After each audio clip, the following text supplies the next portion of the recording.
আমরা যে প্রায় সময় কথা বলতে গিয়ে দেখবেন অনেক মানুষ বলে থাকে বাল। দেখবেন একজন মানুষের কোনো কিছু পছন্দ হয় নাই, সে কোনো কারণে তার উপরে রেগে আছে, দেখবেন হঠাৎ করে সে বলে ধুর বাল, এইগুলো তুই বলিস না। আপনি কি জানেন যে এই বাল শব্দটা বলার মধ্য দিয়ে মুসলমানদের জন্য কতটা ক্ষতি রয়েছে? বাল শব্দটি হিন্দি ভাষায় যে চুলের অর্থ দাঁড়ায়, সেটি কিন্তু বাংলা ভাষার মানুষেরা যে শব্দ বলে থাকে সেই অর্থ দাঁড়ায় না। কিন্তু বাংলা ভাষার মানুষেরা যে বাল শব্দ বলে, এটার অর্থ কিন্তু চুল দাঁড়ায় না, এটা দাঁড়ায় ইতিহাস থেকে হারিয়ে যাওয়ার এক দেবতার নাম।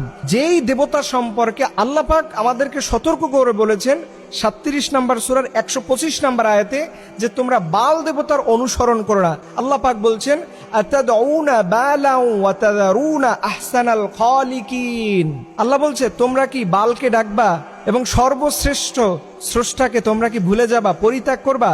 এই বাল শব্দটা আল্লাহ পাক কোরআনের মধ্যে বলেছেন। এই বাল শব্দটা সেমিটিক শব্দ, যার অর্থ দাঁড়ায় দেবতা বা স্রষ্টা, বা আমরা যে আল্লাহ বলে সম্বোধন করি ঠিক একই রকম অর্থ দাঁড়ায়। এটা আসলো কোথা থেকে? আপনাদের মনে প্রশ্ন থাকতে পারে, হুজুর এটা আসলো কোথা থেকে? এটা আসছে মুসা আলাইহিস সালাম যখন আল্লাহর নির্দেশে 40 দিনের একটা ধ্যান করার জন্য তুর পাহাড়ে গেলেন, তখন ওনার যে অনুসারীরা ছিল তাদেরকে বলছে তোমরা যতটুকু আল্লাহর পক্ষ থেকে নিয়ম পেয়েছো এটাই মানবা। কিন্তু তার মধ্যে একজন ছিল সামিরি নামের। এই সামিরি কি করলো, হঠাৎ কিছুদিন যাওয়ার পরে সে একটা গরুর মূর্তি করলো এবং এই গরুর পূজা শুরু করলো। দেখবেন এই সামিরির যে তৈরি করা যে গরুটা ছিল, সেই গরুর যে শিং ছিল, শিংয়ের মাঝখানে দেখবেন সূর্য দেখা যায়। ঠিক এই বাল দেবতাটাও এই একই রকম, এবং মিশরীয় সভ্যতায় অনেক মূর্তির মাথার ভিতরে দেখবেন দুই পাশে দুইটা শিং থাকে এবং মাঝখানে সূর্য থাকে।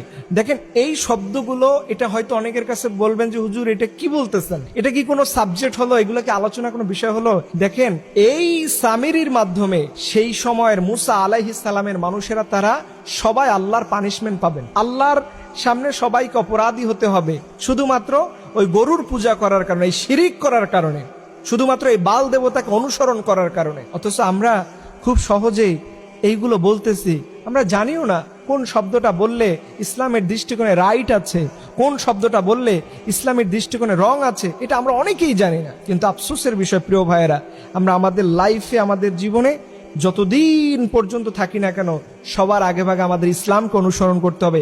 ইসলামকে বাদ দিয়ে পৃথিবীর কোনো তন্ত্রমন্ত্র বিশ্বাস করা যাবে না।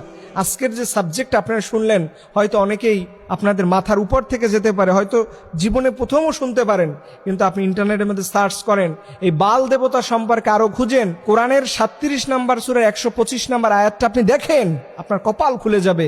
আপনি যদি এই ভুলটা, এই শব্দটা বলা থেকে নিজেকে বিরত রাখতে পারেন, আপনি পরিপূর্ণ একজন মুমিনে পরিণত হবেন। আল্লাহ পাক রব্বুল আলামিন যেন আমাদের সবাইকে আমাদের জীবনের সকল গুনাহ থেকে মাফ করে দেয়, সকল আমিন।